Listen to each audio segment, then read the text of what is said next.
Hay algo que probablemente nadie te ha dicho directamente, pero que tú ya sabes en algún lugar que no puedes nombrar con precisión. Lo sabes cuando te preguntan ¿necesitas ayuda? Y tu cuerpo dice sí, pero tu boca ya está diciendo no, gracias, yo puedo solo. Lo sabes cuando llevas semanas cargando algo que te está aplastando y aún así, si alguien se acerca demasiado, algo en ti se cierra como una puerta que lleva años sin aceite en las bisagras. No estás loco. No estás roto. Estás protegido. Y esa protección, que en algún momento fue lo más inteligente que podías hacer, hoy te está costando algo que no sabes bien cómo calcular, pero que sientes como una especie de soledad específica. No la soledad de no tener gente alrededor, sino la soledad de estar rodeado de personas y seguir sintiéndote completamente solo, porque nadie te conoce de verdad, porque tú nunca has dejado que nadie se acerque lo suficiente. Quédate un momento con eso. Porque hay una razón para todo esto. Una razón que tiene raíces en tu historia, y también, y esto es lo que me parece más interesante, una explicación que el budismo ha tenido durante siglos y que la psicología moderna apenas está empezando a confirmar. Pero primero, necesito que sepas algo, lo que sientes tiene sentido. Todo tiene sentido. Y eso no significa que tengas que quedarte ahí para siempre. Piensa en la primera vez que pediste algo y no lo obtuviste. No me refiero a un juguete o a un capricho. Me refiero a algo real. Afecto. Presencia. Que alguien estuviera ahí cuando más lo necesitabas y no estuviera. O que estuviera pero de una manera que dolía más que la ausencia. No tienes que recordar un momento específico. A veces no hay uno. A veces son cientos de momentos pequeños, acumulados, que no parecen importantes por separado, pero que juntos construyeron una creencia que vive en ti tan profundo que ya no la reconoces como creencia. La reconoces como verdad. La creencia es esta: necesitar a los demás es peligroso. Y en el contexto en que esa creencia se formó, probablemente era cierta. O al menos, era la interpretación más racional de lo que estabas viviendo. Un niño que aprende que cuando pide ayuda recibe indiferencia, crítica o sobrecarga emocional al adulto que tenía que cuidarlo, ese niño no concluye los adultos son complicados. Ese niño concluye yo soy demasiado. O yo tengo que resolverlo solo. O, la más común y la más silenciosa, puedo con todo.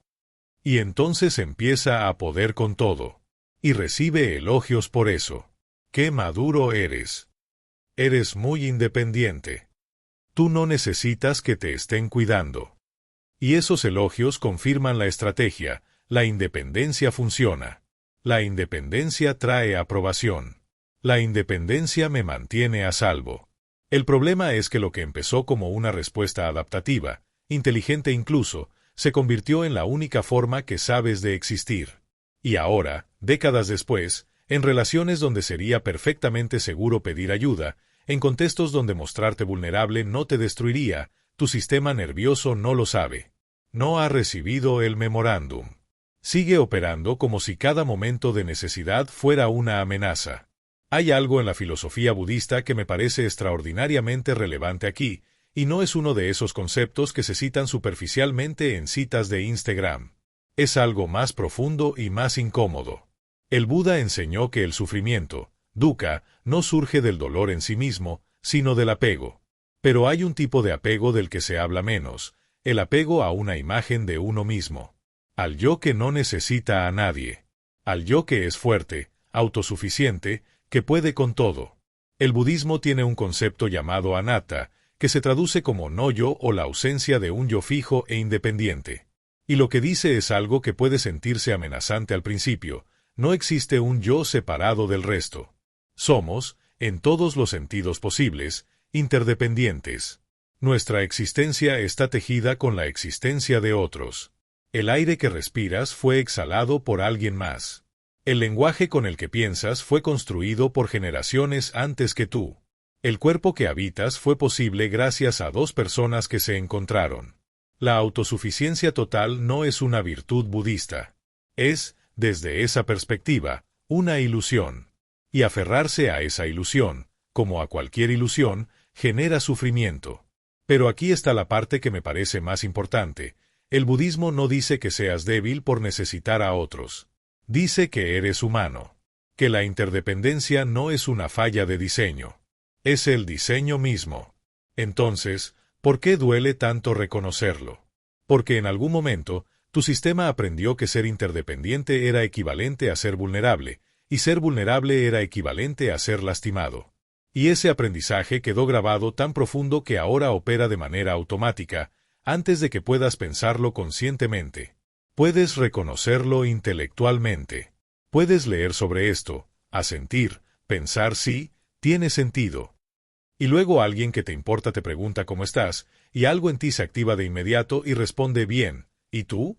Antes de que tu mente consciente haya tenido oportunidad de participar en la conversación. Esto es lo que el budismo llama samskara, impresiones o condicionamientos que se han grabado en la mente a través de la repetición. No son decisiones conscientes. Son surcos profundos por los que la mente rueda automáticamente, como el agua que siempre encuentra el mismo camino porque ya excavó ese canal. Los samskaras no son permanentes, pero tampoco desaparecen con solo entenderlos. Eso es algo importante, y quiero que lo escuches bien. Entender el patrón no es suficiente para romperlo. Necesitas algo más que comprensión intelectual. Y ahí es donde entra la práctica. Antes de hablar de cómo se trabaja esto, necesito nombrarte algo que probablemente nadie ha validado directamente. Tu hiperindependencia te ha costado cosas reales. No solo energía. Relaciones. Conexiones que podrían haber sido profundas y que se quedaron en la superficie porque tú nunca dejaste que fueran más lejos. Momentos en que alguien quería estar ahí para ti y tú lo apartaste tan suavemente, tan educadamente, que la persona ni siquiera se dio cuenta de que acababa de ser rechazada. Y hay algo más. Te ha costado una relación contigo mismo. Porque la misma lógica que aplicas con los demás, no pidas, no muestres necesidad, no seas una carga, también la aplicas internamente. Te niegas el descanso porque eso sería rendirse. Te niegas la tristeza porque eso sería debilidad. Te niegas la compasión hacia ti mismo porque en algún lugar aprendiste que merecerla primero tenías que ganártela. ¿Cuándo fue la última vez que te diste permiso de simplemente estar mal sin inmediatamente intentar arreglarlo? El agotamiento que sientes, y sospecho que si lo sientes, de una manera que es difícil de describir porque no es solo cansancio físico, ese agotamiento tiene una causa específica. Es el agotamiento de ser siempre el que carga, el que resuelve, el que no necesita. Año tras año, relación tras relación, crisis tras crisis, siempre tú. No porque no haya alternativa, sino porque no has podido ver la alternativa todavía. El budismo tiene una práctica llamada metta, que se traduce generalmente como amor benevolente o bondad amorosa. Es una práctica de meditación, pero más que eso, es un entrenamiento de la atención. Y lo que me parece revelador sobre metta es que empieza, antes que nada, por uno mismo. No por los que amas. No por los extraños. Por ti. Esto es deliberado. Y es difícil para muchas personas, especialmente para quienes han aprendido que el amor propio es vanidad o que ocuparse de uno mismo antes que de los demás es egoísmo. Pero la lógica budista es precisa, no puedes dar lo que no tienes. Y no puedes recibir lo que no crees que mereces. La compasión hacia uno mismo, karuna aplicada internamente, no es indulgencia. No es decirte estás bien cuando no lo estás. Es reconocer que estás sufriendo, que ese sufrimiento es real y que mereces alivio. No porque lo hayas ganado. No porque seas perfecto. Sino porque eres humano y el sufrimiento humano merece ser reconocido.